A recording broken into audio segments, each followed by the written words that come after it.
Ya, kawan-kawan vokal, jumpa lagi di channel kita kali ini. Di Vokal Channel kita akan ngobrol tentang lanjutan dari yang sebelumnya. Tips menulis yang kedua gitu ya. Nah, masih sama saya Risdo dan Bang Basar di sini. Halo. Ya, kita akan ngobrolin lagi. Nah, kalau yang sebelumnya kita udah belajar soal bagaimana memulai nulis ya, Bang ya. Ya. Nah, jadi bagaimana mulai nulis, tipsnya pokoknya nulis aja dulu gitu. Terus bagaimana mulai dapat ide, banyak ide yang bisa kita masukkan dari kita, dari pengalaman, dari hobi, dari minat kita. Baru pelan-pelan kita masuk ke tema atau isu yang disukai orang lain, kira-kira gitu. Nah, kali ini kita akan mencoba untuk tips yang kedua ini lebih sedikit teknis ya Bang ya, dan seri pengalaman kita juga gitu kan. Kalau udah ada ide gitu, kadang-kadang di kepala bisa banyak banget tuh ada ide nulis. Ada di sini sebelah sini soal mantan, sebelah sini soal makanan, sebelah sini soal itu. Nah gitu. Giliran mau nulis kayaknya semuanya pengen dituangkan tapi nggak jadi-jadi gitu ya. Kayaknya bikin ini. Nah, bagaimana kita mulai bisa menerjemahkan ide yang ada di benak ke dalam tulisan? Nah, kira-kira gitu. Kalau Abang sendiri selama ini gimana caranya? Kalau untuk awal-awal sih dulu ya, waktu awal-awal nulis itu jadi dibikin poin-poinnya. Jadi dibikin jadi misalnya mau nulis soal mantan, ini kan banyak yang mau ditulis soal mantan ini apa. Jadi misalnya apakah cantiknya dia atau rewelnya dia atau apa yang nyebelin dari dia, macam-macam kan. Ada banyak kan. Nah, jadi mau yang mana dulu nih. Nah, jadi kalau istilah kerennya itu sekarang tuh ada istilahnya mind mapping. Nah, jadi tapi ya, jangan ke mind mapping lah, yang penting yang paling gampang tuh bikin poin-poinnya apa sih yang semakin spesifik semakin baik ya. Ya betul. Dan kadang-kadang kelemahannya tulisan tuh kadang-kadang karena kita pengen menyeluruh gitu, jadi akhirnya nggak tahu kemana tulisannya. Kayak kita masuk hutan tapi nggak tahu nih yang mana yang mau diangkat gitu ya. Iya. Dan kalau bisa dapet biasanya kan katanya itu mind mapping gitu ya, di cabang-cabangin lagi lah ya, cantiknya cantiknya soal apanya, fisiknya kah atau ininya gitu. Jadi lebih spesifik lebih baik kira-kira gitu. Ada cara lain nggak kalau selama ini?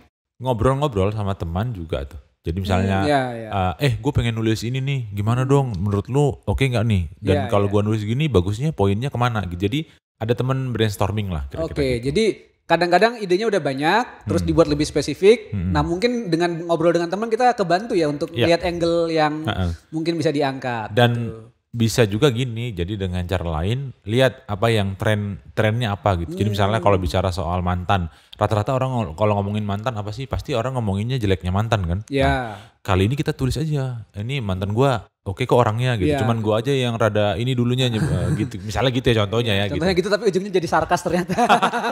bisa. Kalau aku biasanya ada cara lain Bang, karena mungkin sebagian orang cara berpikirnya ini ya, berpikirnya dari yang umum semakin spesifik. Tapi ada juga kadang-kadang penulis yang memang suka agak acak, tapi bukan berarti sepenuhnya acak ya. Kalau aku biasanya kalau ada satu tema, aku milih kata-kata yang ini, jadi kata-kata kerja atau kata-kata sifat yang kuat untuk menggambarkan tema itu yang agak berbeda. Jadi istilahnya kata-kata yang punya power lah ya. Jadi bukan yang klise gitu. Nah kita pilih beberapa, baru akhirnya mencoba merangkai kalimat dari kata-kata itu. Nah, itu memang kata-kata kuncinya lah. Iya, jadi buat orang yang cara berpikirnya lebih ngacak kayak saya gitu, itu mungkin sedikit membantu karena akhirnya bisa dapet ide-ide lain gitu kan. Mungkin teman-teman juga punya tips lain ya. Ada yang biasanya setelah itu dia ngelihat diary dia selama ini supaya dapat inspirasi bisa, atau dia mungkin bisa tadi ada yang ngobrol, ada juga yang kayak survei kecil-kecilan ke teman kira-kira ya seperti itu. Itu jadi membantu kita untuk mencoba mengurai pelan-pelan ide yang ada di kepala gitu. Nah, tapi memang harus diakuin ya, kadang-kadang membuat satu tulisan dengan satu tema spesifik itu sulit ya. Iya, bukan sulit sih sebenarnya. Kita yang kembali kayak di obrolan kita yang sebelumnya. Jangan keblok gitu loh, mentalnya jangan takut duluan, jangan bilang susah nanti gitu. Jadi akhirnya ya nggak ngapa-ngapain. Jadi nggak apa-apa, tulis aja dan minta saran dari teman-teman gitu kan. Jadi itu prosesnya jadi learning by doing lah gitu. Dan itu yang harus kita lakukan. Kalau latihan nulis memang cuma itu kuncinya, nggak ada yang lain. Dan ini ya nyari tema spesifik itu kadang bisa dapat karena feel-nya pas gitu ya, karena ini mungkin lagi ngerasain apa terus tiba-tiba gue pengen nulis ini ya udah eksekusi gitu. Jangan takut untuk segera memulai, terus jadi dispesifikin temanya. Kadang-kadang memang masalahnya orang pengennya itu sih Bang ya, jadi tulisannya kalau bisa berdampak besar gitu. Kayaknya kalau tema ini receh banget tuh, nggak gua banget kayaknya gitu. Ada yang pengen langsung tulisannya bisa mengubah orang gitu ya karena tema ini. Padahal sebenarnya yang paling penting adalah sudut pandang kita ya, yang kita mau angkat yang mana gitu. Justru spesifiknya tema justru sangat membantu cirinya kita sebenarnya gitu. Jadi kayak aku inget juga, jadi dulu atau awal-awal nulis itu kan yang baca cuman teman sekos. Beraninya kasih ke teman sekos sama mentorku 3 orang. Nah itu kan sedikit lah ya. Itu hanya berapa orang, nggak sampai 10. Ya.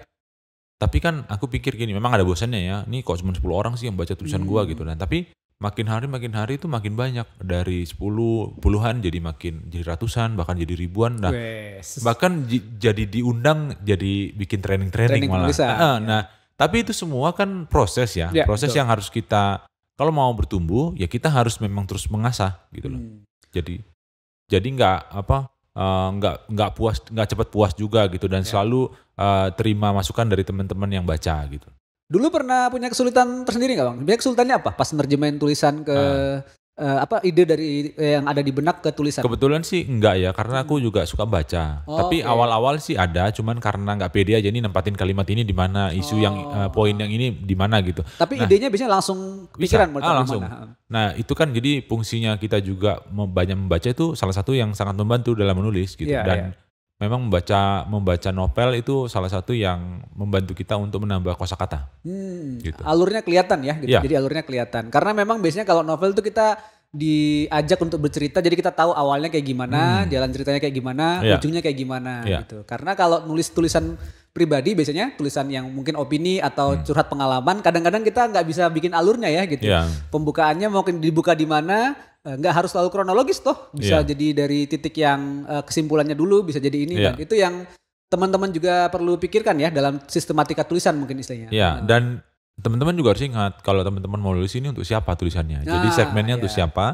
Jadi teman-teman selain tadi idenya sudah bagus nih, udah cemerlang nih idenya catchy, tapi kalau pembacanya tidak sesuai dengan topik itu ya susah juga. Jadi teman-teman harus menyesuaikan topik ini bagusnya untuk siapa, dan sesuaikan bahasanya dengan segmen itu gitu. Ya, jadi ada, kalau boleh kayak di dunia pemasaran tuh mungkin kayak kita ngebayangin ya kira-kira yang baca tulisan ini orangnya seperti apa gitu kan. Apakah remaja, apakah dewasa muda, pakai bahasanya mereka gitu kan. Bahasanya mereka. Terus kira-kira reaksi mereka akan setelah baca tulisan ini mungkin apakah karena lebih marah, apakah lebih jadi tersenyum atau merenungkan apa pemikiran gitu kan. Jadi itu yang perlu dipikirkan juga ya. Walaupun sebenarnya semakin spesifik semakin baik gitu. Tapi kan jangan terbebani bahwa itu akan mengubah hidupnya dan orang akan langsung memujinya ya gitu.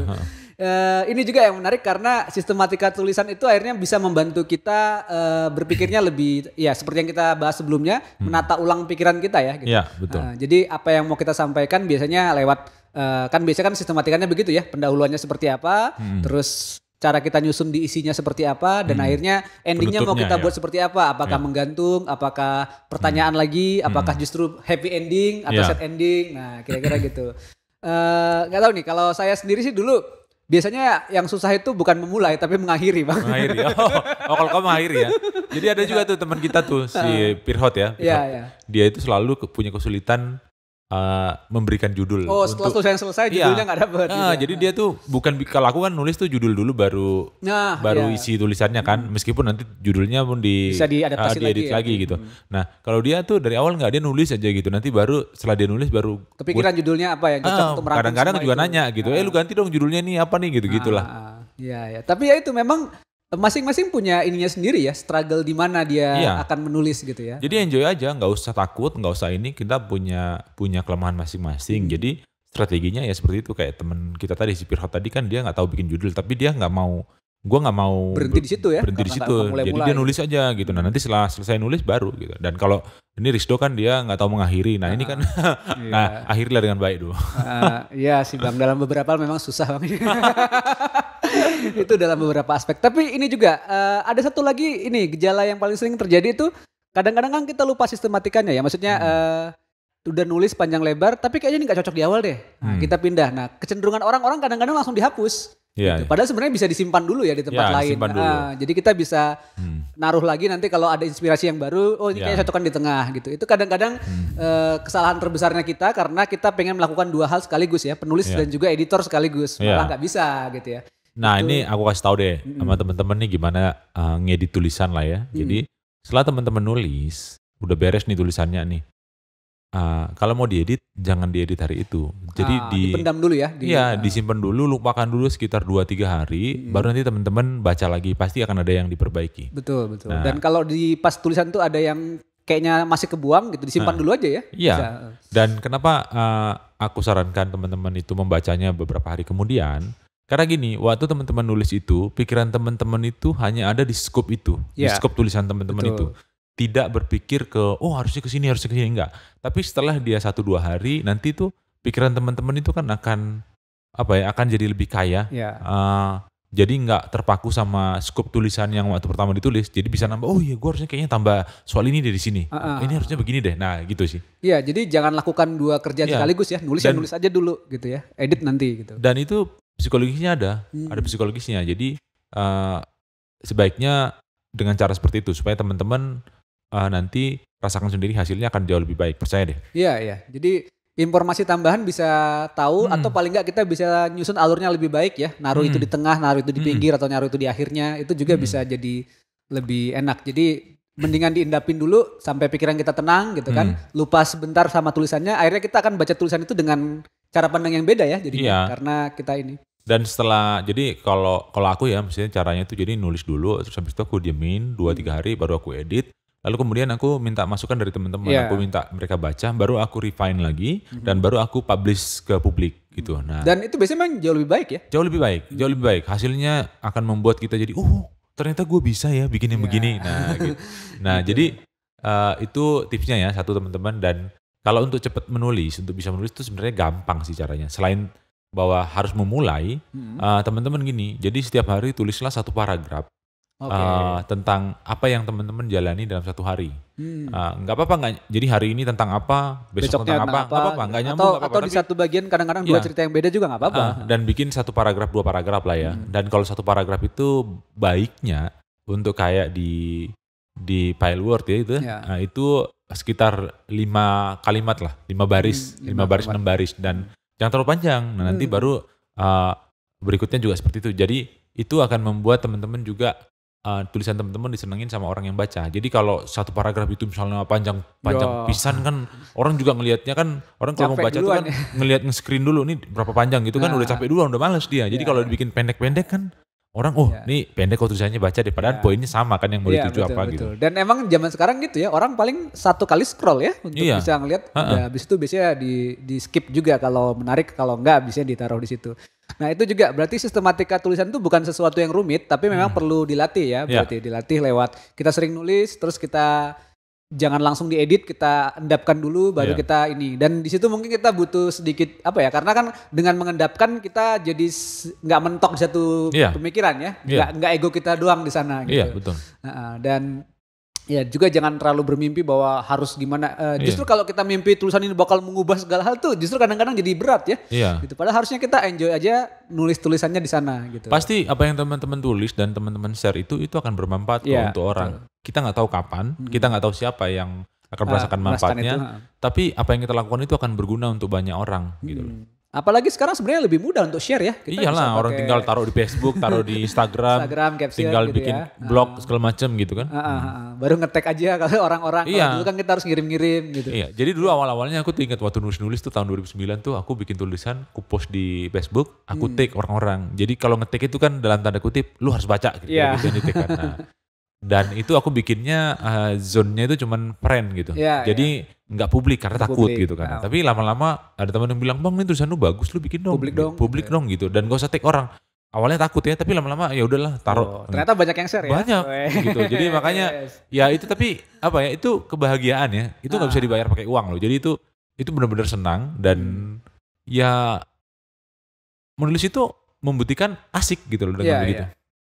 Dan kalau sudah bisa mulai menerjemahkan ide yang ada di kepala ke dalam tulisan, itu juga membantu di banyak hal ya. Jadi public speaking kita, terus cara kita organisasi masalah atau organisasi tim gitu, itu ngebantu karena kita dilatih untuk berpikir sistematis ya. Jadi ada sistematikanya gitu. Betul.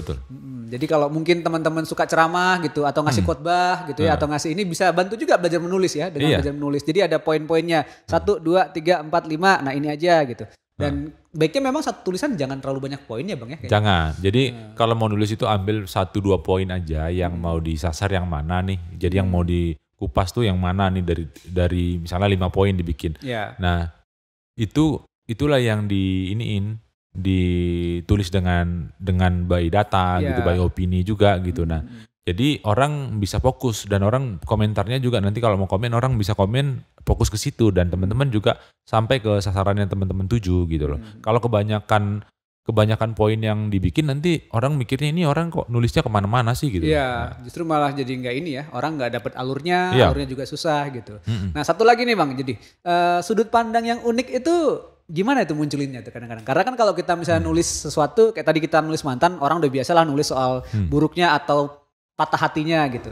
Kalaupun masih bahas itu, kadang-kadang kita bisa dapat sudut pandang yang unik juga gitu kan. Iya. Atau kalau bahas yang lain gimana? Kenapa kita kadang-kadang bisa dapat sudut pandang yang nggak lazim dan orang tertarik gitu? Tapi kenapa kebanyakan orang cukup bisa kata-kata normatif aja sehingga mungkin tulisannya jadi agak datar gitu. Kalau Abang sendiri selama gimana? Itu sebenarnya bergantung dengan imajinasi kita juga ya. Imajinasi dan juga moral kita melihat poin apa yang mau kita sampaikan.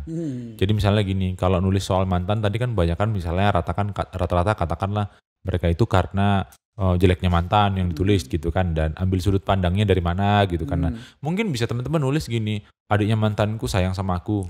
Bisa jadi ya, angle yang berbeda ya. Jadi ngambil angle-nya itu atau misalnya mamanya mantannya ngajak aku makan siang misalnya gitu kan.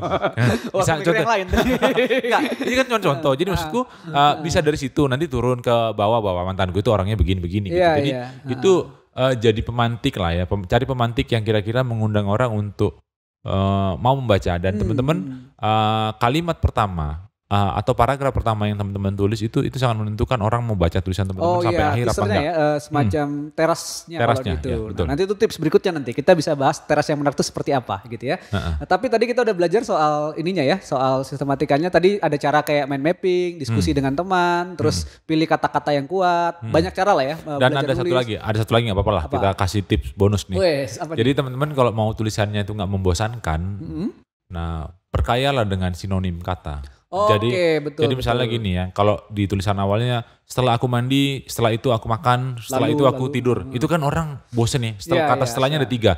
Jadi kata setelah ini kan sinonimnya ada banyak ya. Ada lalu, ada kemudian. Jadi setelah aku makan, kemudian aku nonton TV, lalu aku. Nah itu kan orang jadi kaya dengan kosakata gitu. Kosakata gitu. Bahkan kadang-kadang cari yang lebih ini lagi ya, lebih kuat dan lebih jarang lagi dipakai, tapi orang ngerti ya. Itu juga penting juga. Jadi lanjutnya atau ininya macam. Itu kata-kata yang kuat istilahnya memang yang perlu kita latih karena mungkin tadi karena banyak baca juga ya. Jadi kita karena baca terbiasa, oh ternyata ngubungin kalimat bukan cuma pakai kata dan, bisa pakai kata yang lain, bisa pakai walaupun, bisa pakai apa, tapi cara nyusunnya bisa berbeda gitu. Itu yang dan akhirnya kita bisa nemu ya gayanya kita yang unik ya. Orang akhirnya bisa tahu, oh kalau transisinya kayak gini nih kayak tulisan Bang Basar pasti ini. Nah itu bisa ketemu karena kita akhirnya punya gaya yang buat kita serak memang gitu ya. Ini tips yang menarik juga teman-teman karena menerjemahkan ide ke dalam tulisan memang butuh latihan yang pasti. Tapi ya teman-teman akan menemukan cara yang paling asik gitu ya. Dan akhirnya gaya tersendiri. Apakah lebih reflektif, apakah mungkin lebih naratif, lebih deskriptif ya, lebih memancing imajinasi atau agak nakal-nakal di awal gitu ya, ada gitu. Itu yang memang kita harus temukan dengan banyak latihan gitu ya. Jadi sharing pengalaman kita soal selama ini gimana kita menerjemahkan ide ke dalam tulisan itu mungkin bisa jadi berguna. Teman-teman juga kalau selama ini punya blog dari bagaimana di ide terus habis itu jadi tulisan, boleh share juga ya pertanyaan-pertanyaan seperti apa atau pendapatnya seperti apa, pengalaman selama ini kalau nulis seperti apa. Zaman sekarang kita bisa banyak mencoba ya, bisa bikin cerita, bisa bikin pertanyaan reflektif, bisa bikin yang lain-lain di tulisan. Ada lagi nggak kira-kira Bang? Kira-kira tambahan buat ini? Mungkin itu dulu kali ya. Nanti kalau yang disimpan dulu ya tipsnya ya. Simpan dulu. Nanti biar jangan semuanya biar penasaran. Biar juga diundang jadi pelatihan nulis ini. Iya, kode-kode nih ya. Iya, kode-kode. Masih banyak cara lain untuk kita ngembangin dan latihan-latihan yang lain kita kembangin. Mungkin ada yang cocok buat teman-teman, ada yang cocok juga buat teman yang lain. Tapi kita bisa coba dengan memulai menulis dan juga mulai menerjemahkan ada yang di benak kita ke dalam tulisan. Itu dulu tips kali ini, bagaimana menerjemahkan ide ke dalam tulisan dan latihan-latihan seperti apa yang bisa kita pakai. Simak terus tips menulis di Vokal Channel berikutnya. Jangan lupa subscribe channel ini dan jangan lupa share ke teman-teman yang lain. Kita juga tunggu kontribusi teman-teman buat nulis. Bisa tulis di Vokal. Nanti kita kasih ini ya, kasih training juga, kasih semacam motivasi juga buat teman-teman kalau udah mulai nulis dan ngirimin karyanya. Itu dulu. Makasih Bang Basar buat obrolan dan tips kali ini. Makasih buat teman-teman semua. Simak terus Vokal Channel. Sampai jumpa. Sampai jumpa, terima kasih.